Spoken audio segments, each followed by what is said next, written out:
So I've got to say, I'm really interested in your work.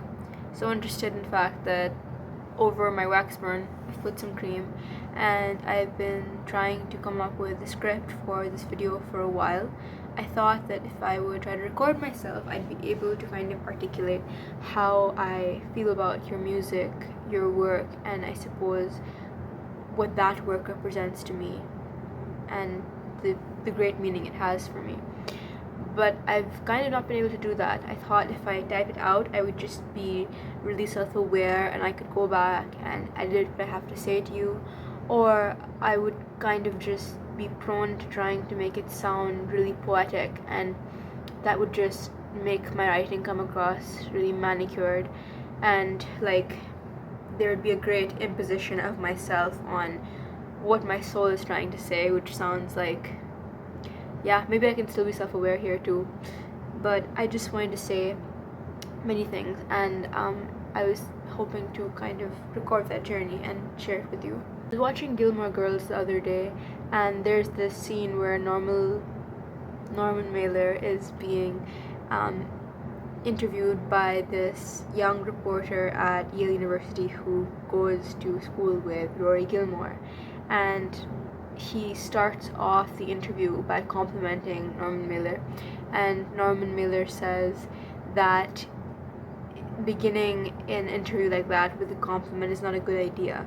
Sometimes because people just don't mean it, but sometimes because it's really sincere, and it's not good to be sincere in that sense, because then it suggests that this person has their loyalties towards you, which kind of puts you in kind of an awkward position, because then you feel this pressure to return those loyalties to them.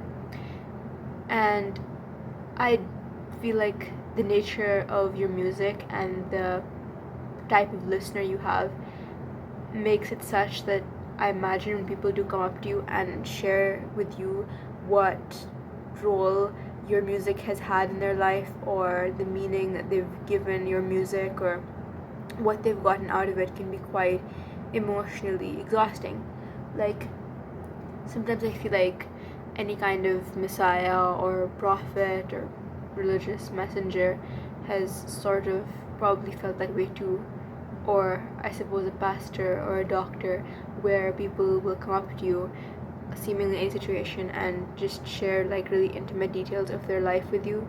Like with a dermatologist, for example, if you're like at a family dinner or something, you'll have like all these people coming up to you and like describing really horrible things happening to their bodies, with seemingly no care, because they think that it's like your line of work, so you must be desensitized to it, which is entirely possible, because sometimes people's professions do desensitize them to that sort of thing, if that's what you want to call it. But it's also like a lot, and I think it does take a toll on you, even if you don't mind it entirely. Or like with the pastor, of course, or anyone, where people feel this like urge to confess things to you, and I feel like it's really easy to feel like you know the creator of things. I just think that there's like obviously this creation of a parasocial relationship, I suppose, and I always think that if I were really famous, I probably wouldn't want to interact with my fans at all, just because I feel like whatever glimpses of fame I've seen in my own life, in like really ordinary instances, like how people would interact with me when I got into college, or when I had a particular kind of boyfriend, or any kind of like social accreditation, it's like been a bit uncomfortable and a little bit dehumanizing. You know, like people don't see you as a person anymore, they only see you as like a particular achievement or a particular kind of extraordinary, and it kind of limits the level of interaction they have with you, and like whatever exchange you have with someone isn't as equal. I feel like in your music, for example, you share so much, even if you're not particularly pointing to like exact like life events, like in like a Wikipedia kind of sense, you are sharing like your a bit of your soul almost. Like it's like what you're sharing is just so intimate, and I'm not suggesting that any statement that you put out in your music is something that you advocate or is a reflection of your beliefs or anything. I don't really like that idea. I feel like a lot of music nowadays is kind of reduced to exactly that. Like, sometimes I wonder, like listening to your music, it's just almost a bit strange to me that these songs are available in the public domain. Like, you must have had to sign a contract, or you must have had to get in touch with someone so that you could put those things together as part of like a creative work. And it's just so odd to me, because a lot of the things your music goes back to are like quite like primal, and they're like the semi-permeable like state of like being and not being, like being on the edge of things, or like the warm liquidy purgatory of like being in between. And sometimes it'll like kind of veer towards like heaven, the bliss of loving someone and intimacy, and then also just like the very like mortal aspects of not being. And like, yeah, I feel like it's just so odd to me that these things you're talking about that are so like transcendent and like require, I think, a great deal of clarity and ambiguity to produce something like that, and vulnerability and bravery, of course, which comes with that. Like, the fact you're able to do those things and still do the clerical work of putting it together is just like, I don't know, it doesn't make sense to me. Like, I think it's just, yeah, it's wonderful that you're able to do that. So there's this song you wrote, what was it called? There's this line in this song that you wrote, which I can't remember. It was a really wonderful song, and I can't remember the name, but it was like, maybe one day you'll like write me a letter, or I hope you do, and I think you will. I think it's From Sadness Is a Gift, and I wanted to know if you've ever written that letter. Like, what has it been like to reach out to someone like that, and is that letter writing and the sending of that letter important? I can see the value in the letter writing itself, but do you think there's value in actually sending that letter? Because sometimes I feel like if I knew the world was ending tomorrow, I would be much more inclined to send that letter.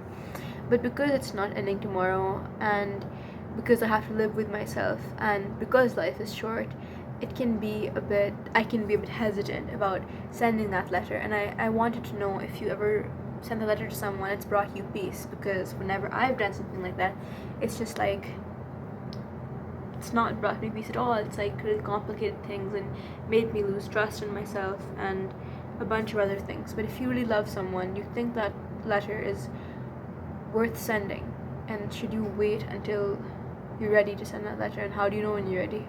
My second question to you is the same question I had for Mary Oliver, which was that you write about loving life, and I'm sure, or I can understand or see how that's not like a perpetual state of being, and perhaps there are certain moments you find life more beautiful than other moments. But I wondered how you were able to find that kind of joy, if it's always existed, and how one could, or perhaps just how you have managed to see beautiful things in life. Is it something that you've had to really work at? It's something that requires great labor, or is it just something that just like arises out of a particular set of circumstances? I've had moments in my life, or like one period specifically, when life was very beautiful and I was able to see the beauty in things. For much of my life, things haven't felt that beautiful. They've just felt kind of mediocre and lacking in some way, aesthetically at least. I've been told that heaven is a place where there are fruits, and like it's like naturally quite beautiful. And I've always thought to myself, well, I have fruits in the fridge, so it's not been that appealing of a vision to me. And the idea of there being gardens, similarly, as you can imagine, didn't hold as much power for me, because You know, I've been to lots of beautiful gardens. I've seen lots and lots of places where people have had tea parties in gardens that have been tended for and cared for years. And I've not, really been drawn to them in particular. So I wondered. So I wondered, what did I wonder? Yeah, gardens, talking about gardens. Gardens are quite beautiful and all, but for much of my life, I haven't found them to be particularly like compelling aesthetically at all. And the sky and stuff, or the trees, I've always imagined when I was younger that I would design them differently. Perhaps the trees would be blue and the sky would be green.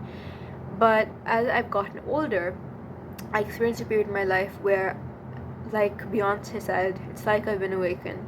And legitimately, I would look around myself and I would think to myself, wow, the beauty that I like, everything that I found so mediocre, it's shocking that I did, because so much beauty has just existed around me and I was refusing to see it, or I was blind to it in some way. So now it feels opposite. It feels like I'm seeking out beauty and I'm just not, like, perhaps seeing it. Um, Maybe I just don't look hard enough. But I wondered if that joy you have for living, what makes you feel happy, and how do you cultivate joy? Just what are your thoughts on all that? I'll give you an example of the kind of one of the responses to these several questions about happiness I've asked you, what I was thinking of. So, something I find that really make me happy are exercising and drinking coffee, listening to your music. Listening to your music is something that's brought me a lot of joy, and a great like deal of like a context within which to kind of feel my pain, and miss people and send them love and not feel ashamed of that feeling, to feel like it's just like natural and just a part of who I am, and that being fine. So yeah, holding babies brings me a lot of joy. Until a few weeks ago, we had someone stay over and they brought a baby with them, and it was a very cute baby. It was probably the cutest baby I've seen in my entire life, but I don't think it particularly brought me any joy. So a lot of my questions are just centered around joy. The next questions I have are both spiritual and also just practical. So the first question I have is, how do you get into music when you're not feeling music anymore? I just imagine a lot of the problems that people have, like just, I would say, like living modern problems, I kind of think you're exempt from them, because you've transcended in some way those problems. And I'm not saying this is like, I, I don't want to sound like I have an unobjective view of you, or I'm like this crazy fan or something. But yeah, like how do you like manage to, I don't know, I just feel like whenever I've seen an interview of yours or I've listened to your music, I just get this impression that you live a life that's very different from other people in your outlook. Like, you strike me as someone who's rather quiet and joyful, and someone who is like kind of on the outside, but in a good way. Like, yeah. So I wondered if you've ever experienced not being able to feel anything when you're listening to music. I haven't really connected with many songs this year and also the last. Music used to be a really big part of my life, but it's really not anymore. And like, I still seek out music, and when I play the piano, which I'm learning right now, I I really enjoy it, and it's given me a new medium within which I can experience music. Um, I think I just need a new language, because when last time I felt like I wasn't feeling music was after my breakup, and I just stopped listening to music, my first breakup, and I just stopped listening to music entirely after that, until I started listening to Urdu music and Hindi music, and I realized, oh, I needed to feel the music in a way that the English language just simply couldn't provide for me.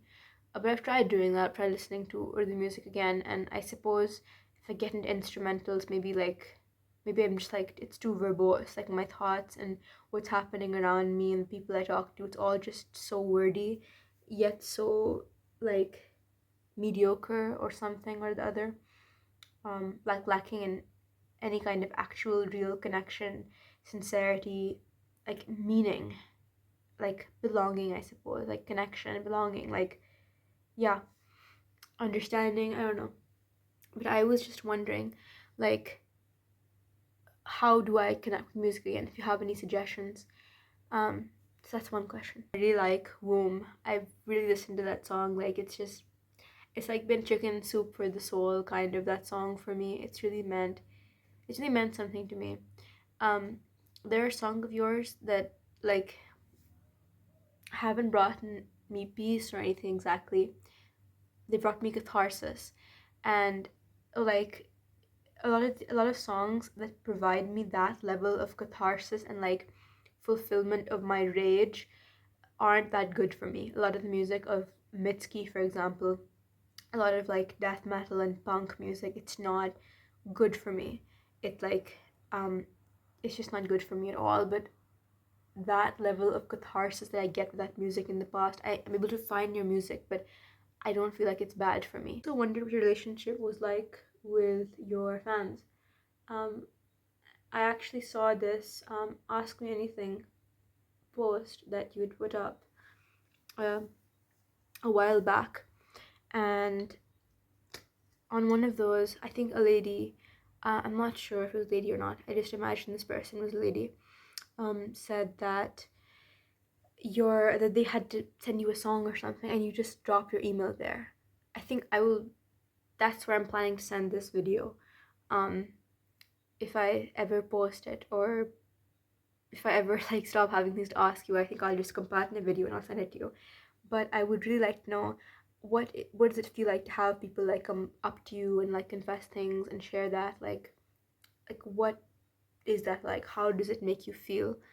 And do you think that knowing that someone's going to listen to your music ever interferes with how you compose a particular piece? I also wondered if you think that the relationships you've been in your life um, are different to relationships other people have been in the sense that you think you've experienced a connection that you feel is like not transcendent exactly, but just very, very different in its vocabulary or expression than other people's relationships are. Do you think that's the case for, and if yes, you think that's the case for just your relationship, or do you think any relationship between two women has something inherently like more rewarding and important than like a man and woman who are in a relationship? My other question for you is, do you think that there is anything that you wish you could tell yourself when you were younger?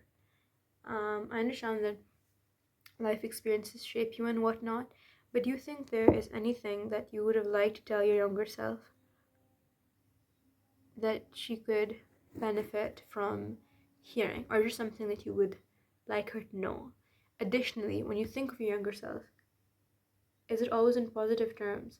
And like people always say, like you should think of your younger self, and um, I think people forget that there are kind of like also complicated things involved with a relationship with your younger self. And I wondered if you had anything that you would say to her, positive or negative, and if you would be willing to share those things.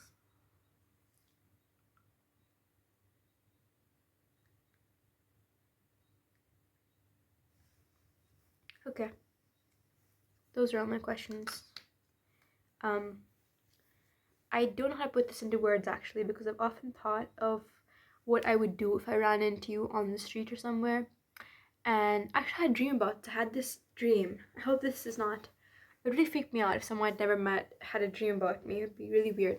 But I had a dream about you where I was someplace, a hospital or something, and you were walking into this room because you had this really important business meeting to attend.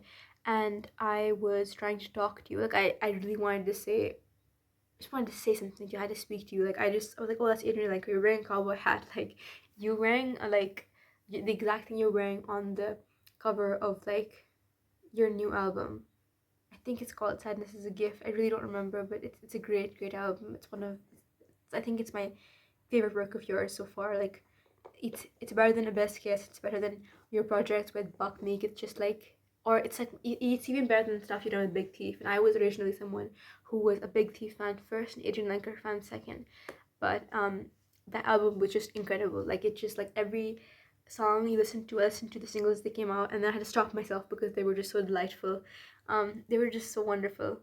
What was my question? Yeah, I had this dream about you, and you were going into this room. You had to talk to very important people, and um, I couldn't talk to you. This other girl who did talk to you, and she was like my age, but she just wasn't. I don't know. She was really thin and beautiful, but she didn't have anything important to say, and you were like talking to her, and I wish I'd gotten to talk to you.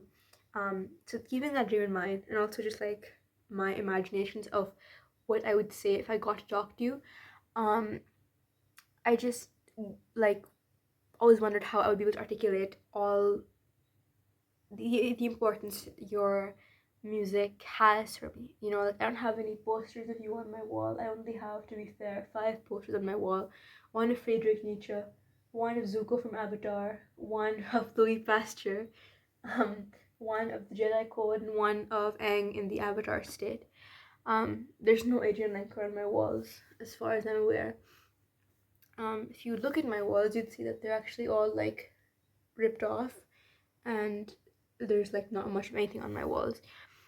Um, but yeah, I just wanted to say that your music means a great deal to me, and it's like really inspiring, like not just in terms of like how amazing it is as like a work of writing, but just like it's brought a lot of peace into my life, and it's helped me um kind of articulate the feelings I have for people and to view people with kindness instead of cruelty in my past, and to see that the love I feel for them, the fact that it stays within me, is it can be a wonderful thing because it really allows me to enjoy music and connect with it. So I just want to say thank you. Um, my question, I guess, my last question would be, how are you today? What did you do today? And what are some things that you are grateful for happening today?